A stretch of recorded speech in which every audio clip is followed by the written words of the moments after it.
할렐루야.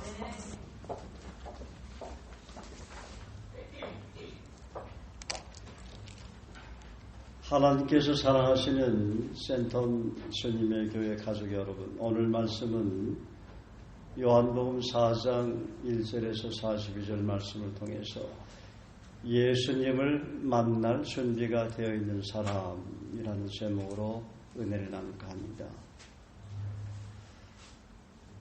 본문은 사마리아 여인에게 전도하시는 예수님 모습을 소개하고 있습니다. 오늘 예수님은 유대 교권주의자들과 직접적인 논쟁을 피해 갈릴리로 가시려고 그 지름길인 사마리아 지역을 지나고 계셨습니다. 그때 수가라는 동네를 통행하시다가 우물가에서 만난 한 여인에게 복음의 참 의미를 깨닫게 하시고 변화된 모습으로 스스로 사람들에게 달려나가 복음을 외치게 하십니다. 여러분, 내가 우리의 구원자 예수 그리스도를 만났으니 그분께로 빨리 달려갑시다. 나를 따라오세요. 내가 그분을 소개해 드리겠습니다. 그렇습니다. 누구든지 예수님을 인격적으로 만나면 변화됩니다. 남편이 5이나 있었고 지금 살고 있는 그 남자도 남편이 아니므로 동네 사람들 하여금 부정한 여인, 죄 많은 여인이라고 천시를 받던 우물가 여인도 변화되었습니다. 그리스도 안에서 새로운 피조물이 되었습니다. 수치와 정죄감으로부터 해방됨으로 새 삶을 살게 되었습니다. 동네 사람들 앞에서 고개도 들지 못한 여인이 기쁨과 행복이 가득 찬 천사처럼 빛난 얼굴이 돼서 지금 예수님을 소개합니다. 여러분, 제가 구세주 예수님을 만났으니 그분께 빨리 달려나갑시다. 지난날을 돌아보면 저 또한 우물가의 여인처럼 헛되고 헛된 것들을 위해서 살았습니다. 그러던 어느 날 주님은 제게 찾아오셔서 하늘 양식을 먹여주셨습니다. 그 양식을 먹으면 먹을수록 세상 것과 정말 비길 수 없었습니다.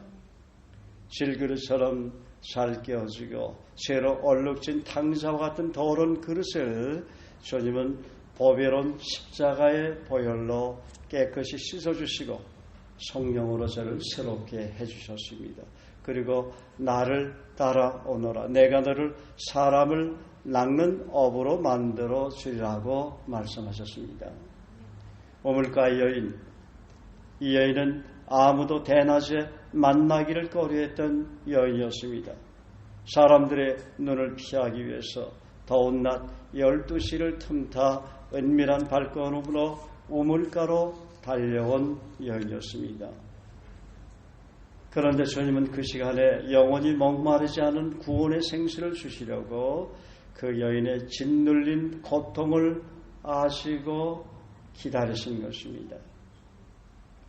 그녀에겐 정오가 그녀의 시간이었지만 주님에겐 그녀에게 구원의 은총을 베푸시는 주님의 시간, in his time이었습니다. 그녀는 예수님을 만날 준비가 되어 있지 않았지만 주님에게는 그분의 시간이었습니다. 그 영혼을 구원하는 그 사마리아 여인, 우물가의 여인을 구원하시는 주님의 시간이었습니다. 그리고는 그 여인을 거룩한 예배자로 초청하십니다. 본문 23절, 24절에 보면 아버지께 참되게 예배하는 자들은 영과 진리로 예배할 때가 오나니 곧 이때라 아버지께서는 자기에게 이렇게 예배하는 자들을 찾으시느니라. 하나님은 영이시니 예배하는 자가 영과 진리로 예배할지니라. 아멘.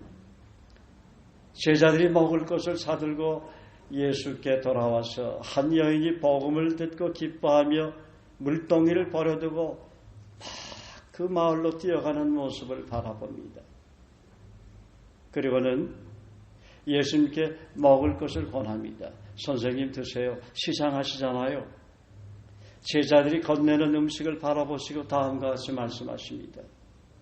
내게는 너희가 알지 못하는 먹을 양식이 있느니라. 제자들이 서로 얼굴을 쳐다보고 말합니다.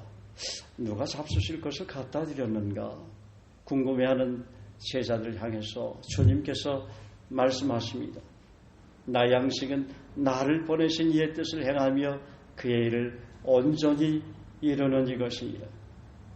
주님은 40일 금식 이후에 내가 만일 하나님의 아들이었던 명하여 이 돌들로 떡덩이가 되게 하라고 시험하는 마귀에게도 타협하지 않고 기록된 성경을 인용해서 다음과 같이 담대히 대적하셨습니다. 기록되었을 때 사람이 떡으로만 살 것이 아니요 하나님의 입으로 나오는 모든 말씀으로 살 것입니다. 떡이 필요하지만 하나님의 입으로 나온 모든 말씀으로 사는 것이 우선순위의 첫 자리가 되어야 한다는 말씀입니다. 일용할 양식이 필요하고 일용할 양식을 위해서 기도해야 되지만 일용할 양식보다도 하나님의 입으로부터 나오는 영의 양식을 구하는 것이 하나님의 자녀로서의 바른 태도라는 것을 우리에게 말씀하고 있는 것이죠. 오래전에 한 번씩 교제하던 형제가 있었습니다. 한 번은 그가 경영하던 병원을 방문했는데 점심시간이었습니다. 점심시간에 함께 큐티도 나누고 교제하기 위해서 방문한 것이죠. 한참 말씀을 나누고 있는데 전화가 왔습니다. 여보 식사하세요. 자기 아내에게 전화가 온 것이죠. 형제가 아내에게 반응하기를 내게는 너희가 알지 못하는 먹을 양식이니라. 잠시 우리는 서로 쳐다보며 웃었지만 형제는 아침부터 병원을 찾는 환자를 돌보랴 시장한 가운데 있었지만 그 시간은 저와의 개인 교제를 위해서 우선순위로 시간을 떼어놓은 것입니다. 아내도 신실한 자매인지라 더 이상 재촉하지 않았습니다.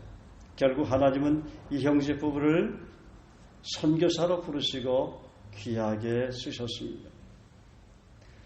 돌아보면 형제 자매들 가운데 주님과의 교제를 소중히 여기고 리더십과의 교제를 우선순위로 떼어놓고 헌신했던 형제들이 많았습니다. 그렇게 주님을 사랑하고 섬겼던 형제들을 주님은 기억하시고 선교사로 또 텐트 메이커로 목사로 귀하게 쓰시는 것을 보면서 주님 정말 소중히 여기는 사람들은 한 사람이라도 놓치지 않고 귀하게 쓰시는 자기 사람들을 향한 신실한 주님의 열정과 사랑을 돌아보게 됩니다. 내게는 너희가 알지 못하는 먹을 양식이니라. 나 양식은 나를 보내신 이의 뜻을 행하며 그의 일을 온전히 이루는 이것이니라. 주님 만날 준비를 하고 있는 사람이라면 언제나 사람들은 알 길이 없는 그 신비로운 먹을 양식에 늘 깨어있는 사람입니다. 우리 교회에서는 일주일에 2번씩 교회에 모여서 큐티 예배로 드리고 있지만 시간이 자정이 지나도 오히려 더 눈이 밝아지고 얼굴들이 환하게 빛나는 모습을 보게 됩니다. 말씀을 더 깊이 묵상하는 시간을 통해서 이전에 내가 알지 못했던 놀라운 진리를 성령께서 깨닫게 해주시기 때문입니다. 또한 영의 양식이 충분히 준비가 될 때에 하나님은 그 양식을 함께 나눌 수 있는 다른 사람들을 보내주시고 붙여주시는 모습을 보면서 감사하게 됩니다. 하나님은 준비된 것만큼 쓰신다는 것이 정말 진리입니다. 양식이 없기 때문에 쓰시지 않는 것이지 양식이 풍족하면 하나님은 얼마든지 그 양식을 흘려보낼 수 있는 영혼들을 보내주신다는 사실입니다. 또한 내 영혼이 잘되고 범사가 잘되고 강건해지는 모습을 보게 됩니다. 생수가 넘치면 흐르게 되어 있듯이 성령의 생수가 넘치니까 내가 가는 곳곳마다 싹이 나고 꽃이 피고 열매가 맺는 것 같습니다. 사도 바울 사도행전 19장 20절의 고백처럼 말씀 힘이 있을 때 흥황하게 되고 영적인 지경도 넓어지고 복음의 능력이 거대한 세력으로 점점 세상을 변화시킨 것 같습니다. 그러므로 우리는 더욱 깨어 있어야 할 것입니다. 주님은 오늘 본문에서 말씀하십니다. 너희는 넉 달이 지나야 수수할 때가 이르겠다 하지 아니하느냐. 그러나 나는 너에게 이르노니 눈을 들어 밭을 보라 희어져 추수하게 되었도다. 거두는 자가 이미 삭도 받고 영생에 이르는 열매를 모으나니 이는 뿌리는 자와 거두는 자가 함께 즐거워하게 하려 합니다. 그런즉 한 사람이 심고 다른 사람이 거둔다 하는 말이 옳도다. 주님은 지금 추수할 때가 다 되었다고 말씀합니다. 눈을 들어 밭을 보라 희어져 추수하게 되었도다. 또한 거두는 자가 이미 삭도 받고 영생에 이르는 열매를 먹고 있는데 이는 씨를 뿌리는 자와 거두는 자가 함께 즐거워하게 하려 함이라고 말씀하십니다. 그리고 그런즉 한 사람 심고 다른 사람이 거두고 있구나 그렇게 말씀하십니다. 추수의 현장을 생각하면서 우리가 예수님을 믿지 않는 분들을 주님께 인도하기 위해서 어떠한 단계를 가지고 영향력을 행사할 수 있는지 4가지만 생각을 해보기로 하겠습니다. 첫 번째 단계는 무엇일까요? 우리가 복음 전해야 할 사람과 우정을 나누면서 관계를 맺는 단계입니다. 예를 들어서 직장 동료나 가까운 친구, 이웃 또는 한 도시에 살고 있는 사람들을 통해서 우정을 맺으면서 영향력을 주는 단계를 말하는데 우리 교회에서는 지난 10여 년 동안 외국인 사역에 대해서 그들을 섬기는 가운데 신뢰로 말씀을 드릴까 합니다. 외국인 사역을 위해서 기도하는 분들은 참고하시면 많은 도움이 될 것 같습니다. 대부분 이들은 음악을 하는 필리핀 형제들이기 때문에 이들을 만나기 위해서 늦은 시간에 호텔이나 외국인 클럽을 방문하게 됩니다. 때로는 조용한 음악을 들을 때도 있지만 때로는 나이트클럽과 같이 춤추고 노래하는 그런 시끄러운 분위기 속에서 기도하며 인내하는 시간이 필요합니다. 노래하고 연주하는 시간은 보통 30분에서 40분입니다. 대부분 그 시간은 이들을 격려하고 기쁨으로 노래를 부르기 위해서 환한 미소를 보여주고 또 박수를 치면서 환대하는 시간을 갖게 됩니다. 때로는 신청곡을 청하기도 하고 때로 힘들어 보일 때는 격려하기 위해서 얼마간의 물질을 하얀 봉투에 넣어서 예수님의 이름으로 예의를 갖추며 섬깁니다. 쉬는 시간은 보통 20-30분인데 어느 정도 우정의 관계를 쌓은 다음에 이들을 초청해서 그들이 요청하는 음료수도 사주고 또 음식도 나누면서 자연스럽게 교제하면서 시간을 가지게 됩니다. 이들이 받는 한 달 급여는 노력한 대가에 비해서 너무 작고 거의 대부분을 고국에 있는 가족들에게 송금을 하면 바닥이 나기 때문에 대부분 팁으로 생활을 합니다. 그런데 거의 팁이 나오지 않고 있습니다. 그래서 기도하면서 섬기면 그렇게 기뻐할 수가 없어요.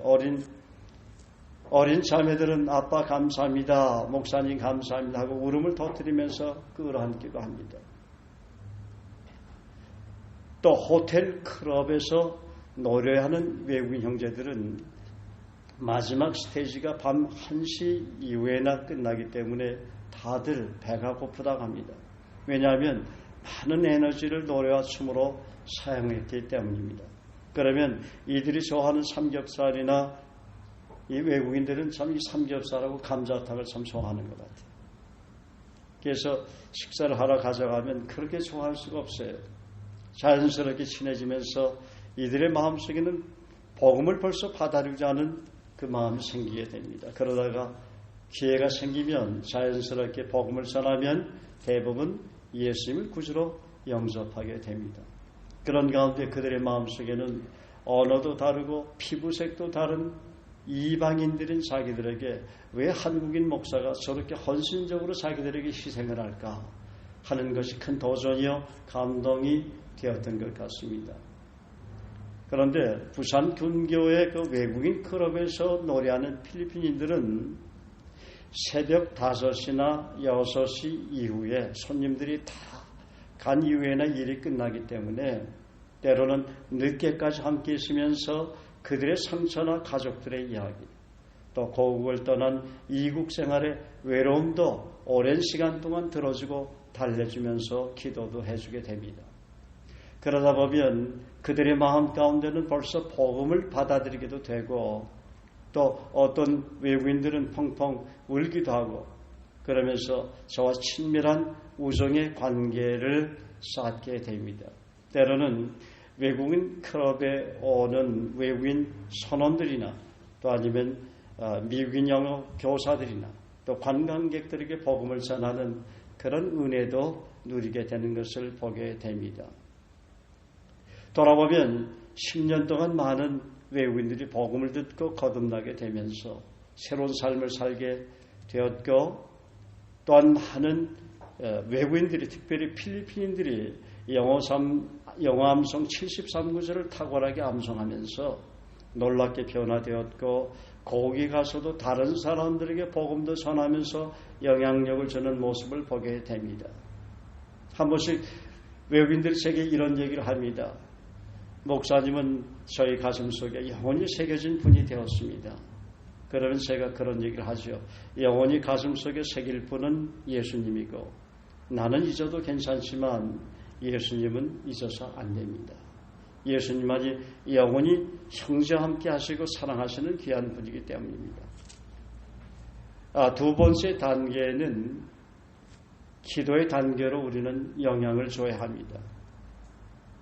기도는 예레미야 33장 2절 말씀처럼 이 일을 행하는 여호와 그것을 성취하는 여호와라는 말씀처럼 기도는 언제나 하나님으로 하여금 이 일을 하시도록 하는 것을 보게 됩니다. 그들을 가슴에 품고 그들의 영적인 필요와 일상적인 삶의 필요를 위해서 지속적으로 간절히 기도해 주는 것이 필요합니다. 하나님께서 형제 자매의 마음속에 예수 그리스도의 절실한 필요성과 인격에 대해서 말씀해 주십시오. 세 번째 단계는 어떤 단계일까요? 사랑해 주는 것입니다. 오늘 본문에도 예수님이 그 사마리아 여인을 사랑하지 않았다면 그녀에게 다가가 복음을 전하실 수 없었겠죠. 우리가 잘 아는 요한복음 13장의 문맥을 보면 예수님이 제자들의 발을 씻겨주시는 장면이 나오는데 당시 이스라엘에서 발은 신체 중에서 가장 더러운 부분이었는데 그 발을 예수님은 씻어주시고 그들을 격려하셨습니다. 그래서 이제 예수께서 제자들의 발을 씻기시려고 했을 때 베드로는 내 발을 절대로 씻기지 못합니다. 그렇게 말하죠. 그때 예수님은 뭐라고 말씀하셨죠? 내가 너를 씻기지 아니하면 너는 나와 상관이 없느니라. 그렇게 말씀하셨어요. 이 말씀은 이렇게 해석할 필요가 있습니다.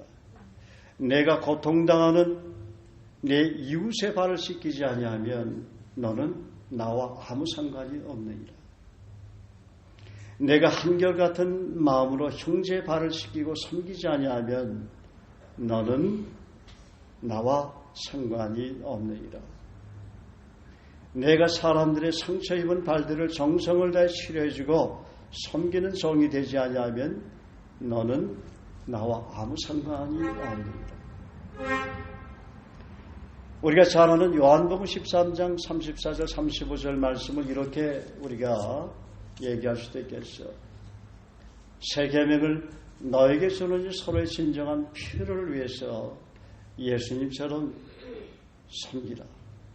예를 들어서 내가 어느 형제에게 빵 하나를 줄 때 그 형제는 고맙습니다 하고 받지만 그 형제가 조금 전에 뷔페 식당에서 음식을 잔뜩 먹고 난 후에 배가 부를 때에는 여러분 어떤 반응을 보이겠습니까? 별로 내게 신통치 않게 반응을 보일 것입니다. 그러나 그 형제가 3일을 굶고 아주 배가 고파 있는데 빵 하나를 사들고 가서 주면 굉장히 고마워하면서 아마 저를 끌어안으면서 좋아할 것입니다. 여러분, 우리가 그를 사랑한다는 것은 그의 형편에 맞게 사랑한다는 것을 의미하는 것입니다. 우리는 흔히 얘기하기를 나는 사람들을 참으로 사랑한다고 말합니다. 그러나 돌아보면 그들의 마음속 깊은 곳에 진정한 필요를 전혀 채워지지 못하는 가운데서 말만 그렇게 하는 경우가 많습니다. 그래서 우리는 어떻게 그를 사랑하고 어떻게 그를 섬기하는지 그 길을 먼저 찾는 것이 필요합니다. 네 번째 단계는 특별한 상황입니다. 예를 들어서 그의 생일이라든지 아니면 결혼기념일이라든지 기억하면서 기념해 주는 것이 필요하겠죠. 그렇게 하는 과정 속에서 자신의 구원간증을 나누고 전화로 축전도 보내고 또 편지를 쓴다든지 아니면 카톡이나 메일을 보낸다든지 이러한 친밀한 의사소통을 위한 관계 형성이 필요합니다. 그리고 실제로 복음을 접하게 하고 전하는 단계가 필요하겠죠. 그렇게 하다 보면 어느 날 하나님께서 그의 마음을 열어주셔서 자연스럽게 예수님을 개인의 구주로 영접하는 날이 오게 됩니다. 이것이 바로 우리가 해야 할 일입니다. 그리고 선도와 양육일지를 만들어서 지속적으로 기도하면서 관심을 갖고 복음을 전하고 주님의 제자로 세우는 작업이 필요합니다. 그리스도인이라면 누구나 이 일에 관심을 갖고 자신의 생일을 드려야 합니다. 이것이 바로 오늘 본문을 통해서 우리가 사람들에게 어떤 영향력을 줌으로 그들을 그리스도에게 인도할 수 있을 것인가 하는 그 영향력의 단계인 것입니다. 첫째, 제가 말씀드렸지만 우정의 관계를 통해서 영향을 줄 수 있습니다. 두 번째는 기도를 통해서 영향을 줄 수가 있습니다. 세 번째는 개인적인 간증을 통해서 영향을 줄 수 있습니다. 또 네 번째는 전화나 카톡, 편지 또는 페이스북이나 메일을 통해서 영향을 줄 수가 있습니다. 또 다른 사람을 파송해서 그를 방문하게 하는 것을 통해 영향을 줄 수 있습니다. 여러분, 언제까지 우리가 그 일을 해야 합니까? 계속해야 합니다. 계속해야 합니다. 몇 년이 걸리겠습니까? 5년이 걸릴 수도 있습니다. 10년이 걸릴 수도 있습니다. 아니, 평생이 걸릴 수도 있습니다. 하나님 사랑하시는 여러분, 하나님은 우리를 성공하도록 부르시는 것이 아니라 성실하도록 부르셨다는 것을 꼭 기억하시길 바랍니다. 우리는 우리가 하는 이 일에 대해서 성공으로 나타날 수도 있고 때로는 실패로 보일 수도 있습니다. 그러나 오랜 세월이 걸려도 실패로 보여지는 사람일지라도 다른 그리스도인이 그에게 접촉해서 또 다른 영향을 보일 수 있도록 기도할 수도 있고 경건한 이미지를 그의 마음속에 심어줄 수 있을 것입니다. 우리가 항상 경계해야 할 것은 나로 인해 그가 실족하는 일이 없어야 할 것입니다. 우리는 인내를 가지고 주님께서 맡겨주신 일을 성실하게 해내야 합니다. 눈물로 씨를 뿌린 자는 기쁨으로 그 달을 걷는다고 성경은 말합니다. 또한 바울은 씨를 뿌리고 아볼로는 물을 주지만 자라게 하시고 성공하게 하시는 분은 누구라고요? 하나님이다. 하나님이라는 것을 잊어서는 안 됩니다. 지난 60년 동안 우리나라는 아주 복음 전하기 좋은 것이었습니다. 많은 사람들이 그리스도에게 돌아오곤 했습니다. 인구 중에 20% 이상이 그리스도인이라고 말합니다. 그런데 예수 믿기가 점점 어려운 시대에 직면하고 있습니다. 세속화와 다원주의 물결이 사람들의 영혼을 더욱 오염시키고 있습니다. 그러나 어려운 상황이긴 하지만 하나님께서는 마지막 시대가 다가오면 다가올수록 추수할 때가 더 가까이 왔다고 말씀하셨습니다. 추수할 때가 가까이 왔다는 것은 주님께서 재림하실 때가 가까이 왔다는 말씀이기도 하고 추수해야 할 영혼이 더 가까이 있다는 말입니다. 그러므로 하나님의 약속의 말씀을 믿고 복음의 낫을 들고 가서 용기 있게 낫을 대는 복음의 낫을 대는 용기가 우리에게 필요합니다. 주님께서 오늘 본문 요한복음 4장 38절에 복음의 낫을 들고 용기 있게 나가는 자신의 사람들을 향해 다시 한번 격려하시면서 말씀하십니다. 내가 너희로 노력지 아니한 것을 거두러 보내었노니 다른 사람들은 노력하였고 너희는 그들의 노력한 것에 참여하였느니라. 내가 너희로 노력지 아니한 것을 거두러 수수 현장으로 보냈다는 말이 축복이 되지 않습니까?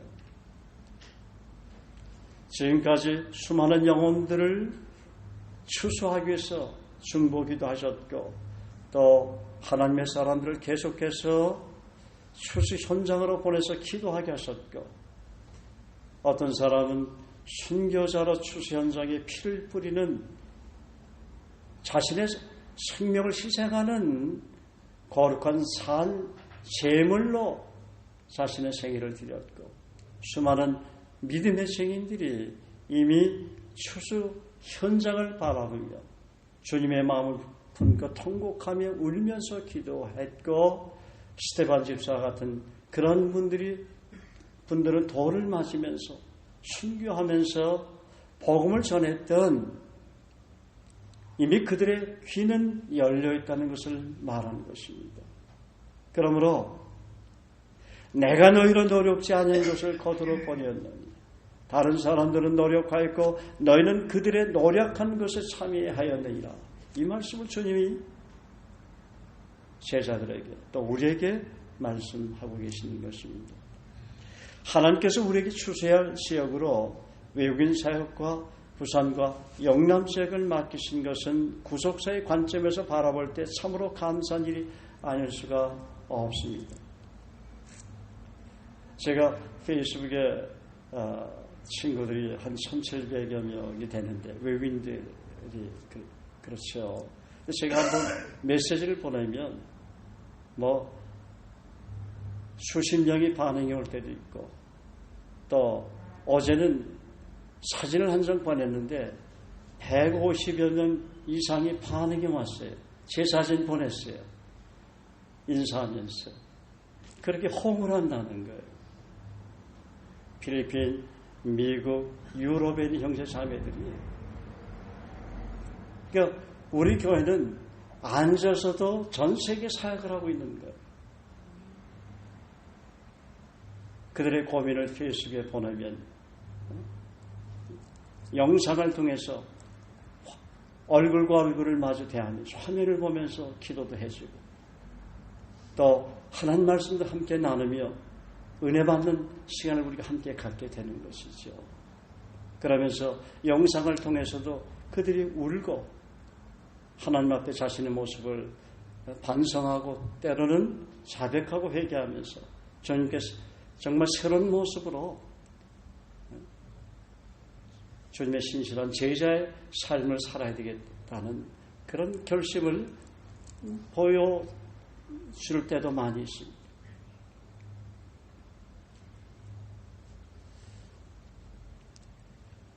그러므로 하나님께서 우리에게 추수할 지역으로 부산 영남 지역뿐만 아니라 외국인 사역을 통해서 전 세계 시장을 맡겨주신 것은 참으로 감사한 일이 아닐 수가 없습니다. 그러나 우리가 영혼들을 그리스도로 인도하는 데는 보다 철저하게 기도하면서 장기 계획을 가지고 기도와 사랑으로 섬김으로 접속하는 영향력 있는 헌신이 필요한 것입니다. 우리가 잘 알듯이 레위 마태와 삭개오가 예수님을 따르게 된 데는 누구의 영향이 있었다고요? 세례 요한의 영향이 있었다. 그런데 세례 요한은 삭개오와 레위 마태에게 영향을 줬지만 그들이 예수님을 따르는 모습을 한 번도 보지 못한 채 그는 헤롯에게 감옥에서 목배임을 당해 죽었습니다. 여러분들도 여러분들이 관심을 갖고 기도하며 접촉하고 있는 그 사람들이 그리스도에게로 돌아오지 못하는 것을 보고 그리스도에게 돌아오는 것을 보지 못하고 죽어가면서도 그들에게 영향을 주기를 원합니다. 하나님께서 여러분들을 도와주시기를 간구합니다. 예수 그리스도로 말미암아 하나님께서 우리 교회 여러분들이 섬기시는 교회와 한 사람 한 사람을 통해서 큰 영향력을 행사하실 것을 간절히 기원합니다. 감사합니다. 기도하겠습니다. 우리를 구원하시기 위해 성경 말씀으로 때로는 그리스도를 통해서 찾아오시는 주님, 이 시간에도 복음의 생수가 필요한 영혼들과 성령의 생수를 목마르게 기다리는 분들에게 찾아가 하늘 양식을 넘치도록 부어주시옵소서. 영원한 생명을 값없이 선물로 주시는 귀하신 예수님의 이름으로 기도합나이다. 아멘.